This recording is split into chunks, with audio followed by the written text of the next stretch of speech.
What's happening? SGDAT here. Hope you're well and are all good. I thought I'll make a follow-up video. Thanks for all the comments that you made. Thought it would be good to make this follow-up video because a couple of you had a couple questions about different aspects of how this TV works, what it does, physical things here and there, and I'm going to go through all of them as best as I can. This is it right behind me. At the end of the questions, I'm just going to go over a couple things that I've learned since posting that video. One of the comments that I got was that you were hoping to see more of the TV in action. So, well, as you can see, I'm literally right in front of it. So hopefully you can see more of the TV now. But I'm going to be inserting some parts of the TV in different angles. So hopefully that is useful to you too. Any problems playing 4K HREC with HD-MA from a USB drive? Oh, that is a good question. I haven't been able to get hold of such footage yet. Alright, quick update. I gave it a shot and, well, I think I did. So, to be honest, when I first saw your question, I was a bit confused. First of all, I was like, what is a HDMA thing? I've heard of HREC and 4K, but HDMA, don't know what that is. So, here's what I did. I looked online, had a browse around, and eventually ran into a website titled Jellyfish Bitrate Test Files.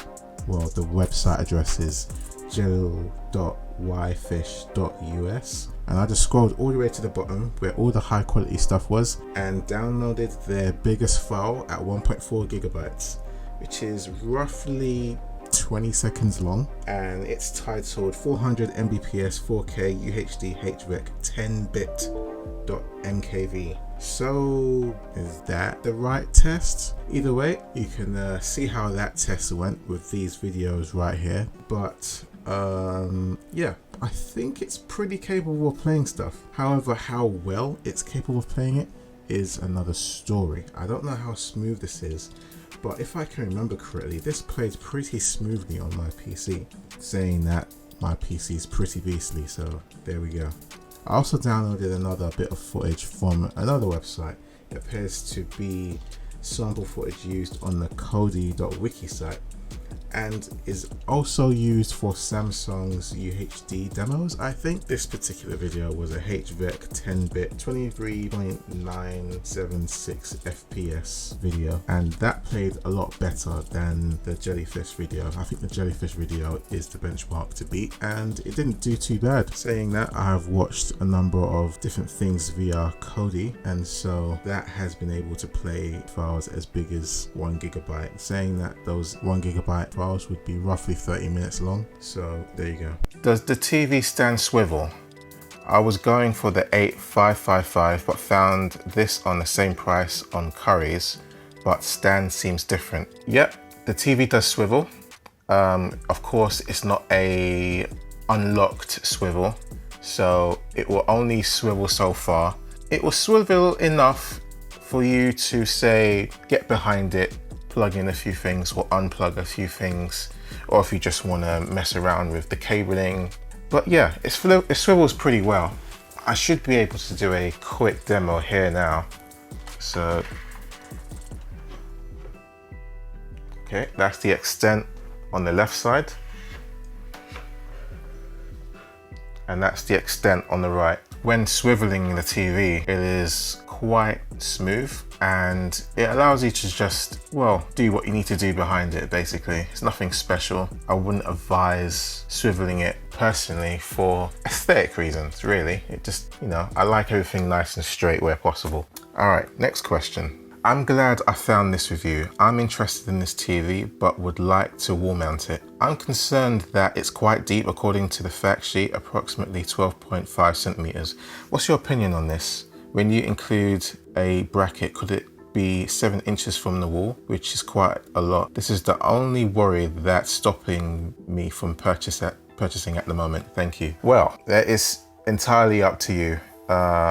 You can wall mount this if you want. There is a VESA set of holes, VESA mount holes at the back. I've chosen personally just to have it on a stand because this wall here is not too great. It's plasterboard and from what I can remember, carrying this TV was quite heavy. So that plus plasterboard, not a good combination. However, when you mount it from the wall, one of the things that Philips recommends is that you have it 10 to 15 centimeters from the wall. And that is because of the lighting. So the lighting behind, you can't really see it too well because this is daylight, natural lighting, but it allows the light to spread more evenly and more effectively across the wall. I'll also have some more shots of the back. I'll insert it around here. I'll focus in on the bits where the lights are on the actual TV. You can see that it's kind of diagonal, facing the wall in a way that it will allow it to cover as much parts of the wall as possible. How do you feel about the Ambilight? Do you feel it's a major asset to this TV, or is it kind of superfluous?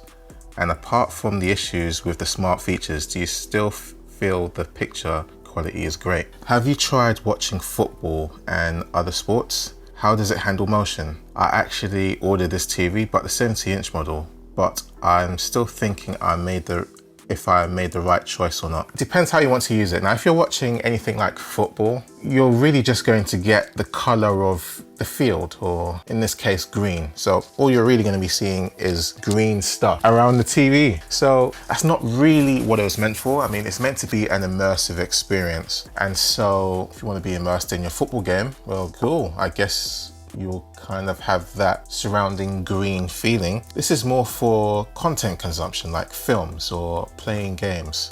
In the example behind me, this is the Twitch app. So this is someone else's Twitch stream.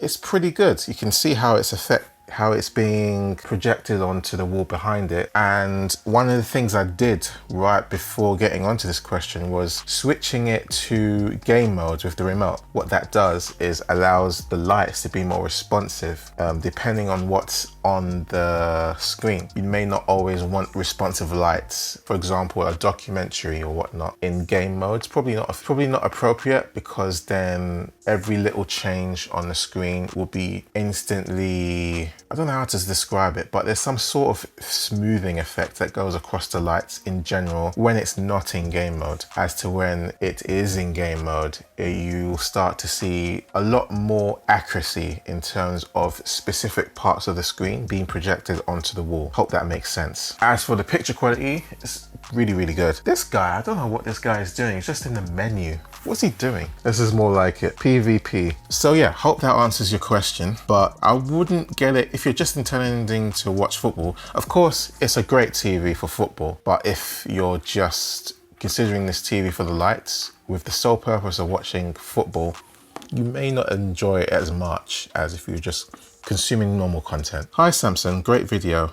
Can't seem to find the Alexa app on the TV, but I can't find it in the store. Can you please help? I've allowed the skill on the app on my phone, but can't find it on the TV. Have you changed many settings? Find standard pick, not fantastic. Keep up the vids, please. Peace. Right, open the Alexa app. Okay, slightly different response there, but when I got lost, I just asked the assistant. You can give that a try. If that doesn't work for you, then you can always navigate through the menu. Now, I found the most effective way of doing this. I know the menu can be a bit strange, and to navigate through the menu, of course, let me come out of this. If you just press the home button on the remote, this is the usual menu where you have all your content arranged according to how you use it. But you probably want to press and hold the home button, and what that will do is give you a list of all of the apps that you have on the TV. And if you've already downloaded it, you should be able to find it within this screen here. So if I scroll down enough, I should find the app. Ah, there we go, right there. And of course, launching it doesn't do very much, because the whole purpose of this app is to pair it with your account. And I've indeed already done that. I'm gonna blur out my email address there. Oh, I can even enable or disable it from there. If you're having trouble downloading the app, what you would have to do is, what I did really was to go to the Google Play Store. The way I do that is on the home screen, If you go all the way to the top, you'll see a couple of options there, and one of them should be Google Play, right there, Google Play Store. Just launch that, and then just move your cursor to the top and go all the way to the right, hit that search button over there, and just type Alexa into the search box. I usually like to just say it, Alexa. This is really weird. Well, that didn't go too well. For some reason, I wasn't able to find the Alexa. All right, so for some reason, the Google Play Store wasn't showing it, but first time I did the search, it was showing it. And it's possible that it wasn't showing it because I had already installed it. So hopefully that helps, but it should be as simple as you just doing a search on the TV. If not, it's probably already installed and built in. But hopefully me showing you earlier how to find your desired app will allow you to launch it from there. All right then, let's get on to some comments on Hot Deals UK. I got this TV, very happy with it, paid a few quid more than this. Had a weird bug where some apps don't work, setting DNS to static fixes it, couldn't tell you why. Not sure which apps didn't work. Though saying that, YouTube's been a bit weird. YouTube works by itself without the remote control, but then there's this weird thing where when I use it with the app on the phone and I ask it to cast that particular video to the TV, it'll start the whole process of starting YouTube behind me, and it'll attempt to load the video whilst the mobile app attempts to connect to the TV, and it just gets stuck. It's like it's constantly loading the video, but it never actually loads. I don't quite get that. But one thing I noticed is that if I was to manually open the video whilst it's still trying to connect to the phone, and then I press the play button, then that's when everything suddenly syncs up. So it's as if the TV app had issues just playing the video. I think that's more of a YouTube issue as opposed to the TV. So hopefully they release an app update for the TV to just fix that. If you're enjoying this video, please consider subscribing with the link down below. That would be amazing. Can you confirm if it has the Freesat UI? Currys falsely advertise this on several of their TVs, although all modern TVs, as far as I've seen, have the connection to receive Freesat signals. They don't have the Freesat UI program planner to display them. You know, Freesat is a very strange thing. Now, I've literally just the other day connected a satellite cable to the TV. I hadn't originally tried this out before doing my review, but it's really weird. So here it is connected right now, and I'm going to show you how this Freesat thing works on this TV. Let's go back to TV. Now, once you've plugged it in, of course you have to go through your setup process so that it does the scan for all the channels, and I noticed that it found about 700 odd channels. If I go to the sources menu and then press the up button, because it's not all the way at the top at the time, you'll see you have two options: watch satellite and watch TV. If I hit watch satellite, that's when it switches to Freesat. It's a shame that they're not consolidated and seamless, but there you go. Now, one thing I don't like about Freesat is it looks like it's a bit of a mess.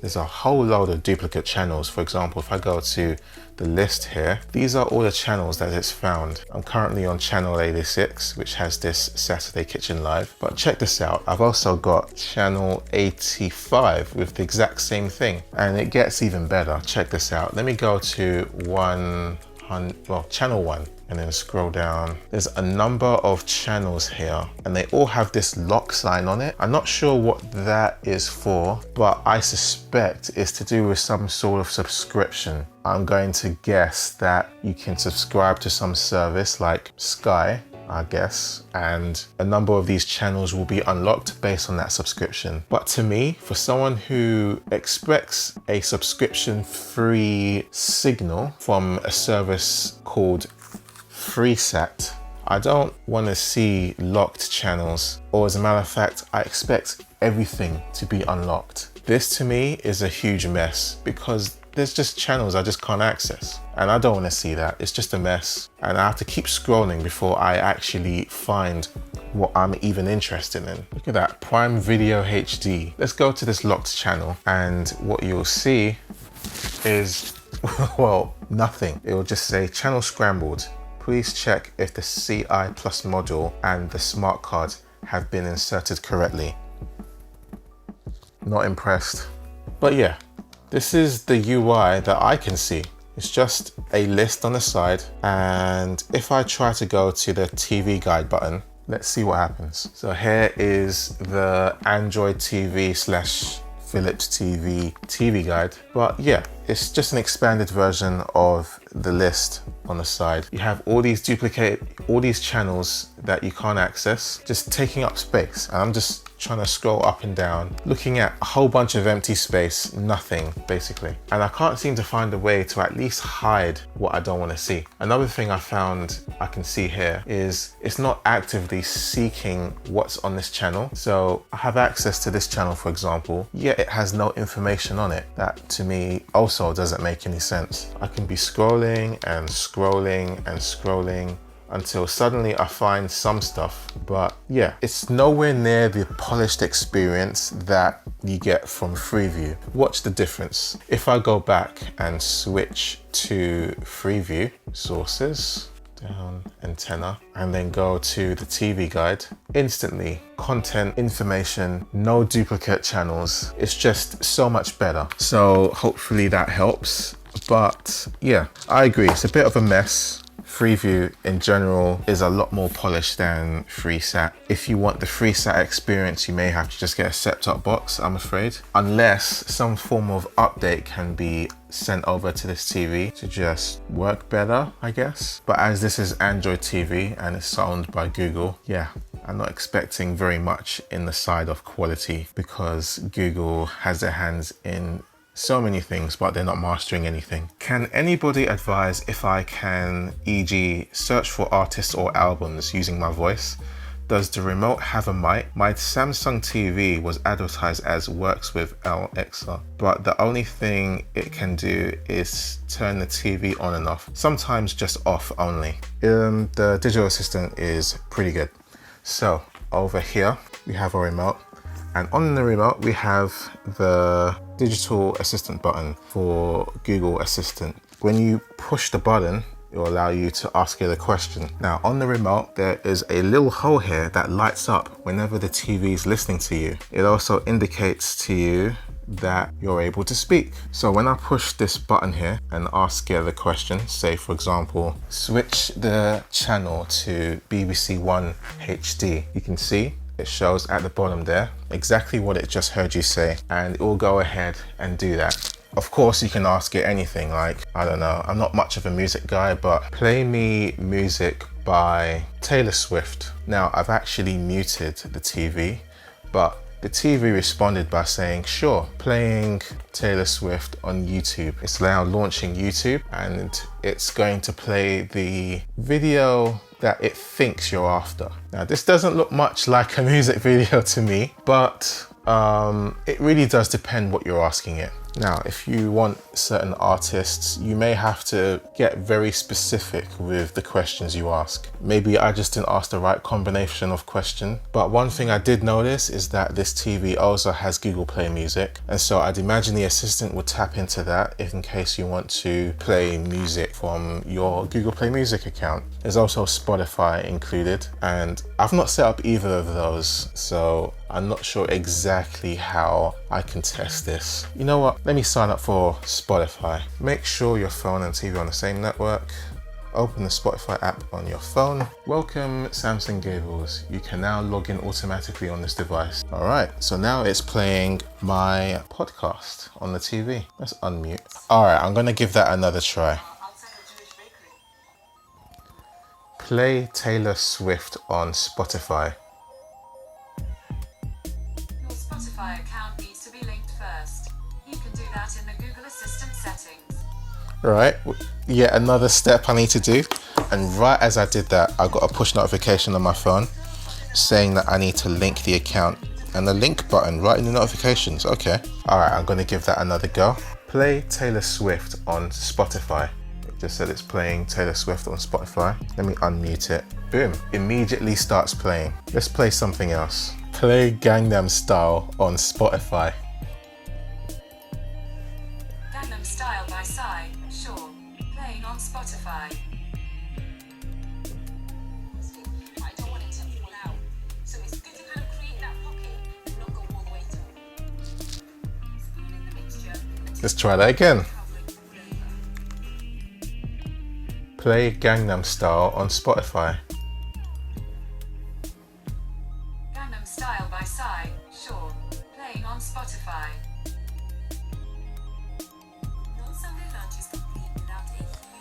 It failed successfully. This is probably because I had launched it before, but yeah, you can ask it to play whatever you want and it should work. Post-editing Sam here. It's worth noting that there is also Alexa integration, and that allows you to do many great things, such as, of course, turning the TV on and off, that is standard, but also changing the channel, increasing the volume, decreasing the volume, stopping playback, rewinding, fast forwarding, pausing. I think it supports recording commands as well, and many other things. I haven't got the slightest clue as to all of the commands that it supports, but I'm sure there is some form of reference in either the manual itself, you know, the stuff that no one reads, and on their website. I'm sure there are resources out there, but it appears to me that the possibilities when it comes to this is endless. If you'd like to see more examples of how Alexa can control the TV, then please refer to the previous video, which this video is a follow-up on, where I give examples as to how I utilize Alexa to do multiple different things, including some of the examples I've just given. All right, back to the video. I'm fancying ordering the 70-inch, but not sure if the TV stand dimensions, as I don't want to have to mount it. Anyone happen to know those? Edit went on a bit of a YOLO and ordered it. TV unit is 1.5 meters long. It will surely fit. That is a huge TV you got there. 1.5 meters. Just the sound of that, I'm like, whoa. We're in a time where you can get a cinema for your own home that spans the entire length of your house. But yeah, you shouldn't have any issues standing it up. If you have the width space, you're good to go. It's really up to you how you want to mount it. There's so many TV stands out there. My old TV stand, which was smaller than this one, was able to do pretty much the same job. All right then. I hope that answers all, if not most, of your questions, but feel free to leave more questions in the comments below. And if you haven't already, please subscribe, because we'll be going over a couple more bits here and there, maybe regards to the TV, but tech in general. I mean, I'm a tech enthusiast. Who knows, maybe I'll pick up one of these consoles and hook it up. But yeah, this channel is all about tech and software development. And in the next video, I'll be going over the recent announcements by Apple in regards to that new M1 chip and what that means for software developers such as myself. If you liked this video, please do leave a like. If not, well, the other button works too. And catch you next time. Peace.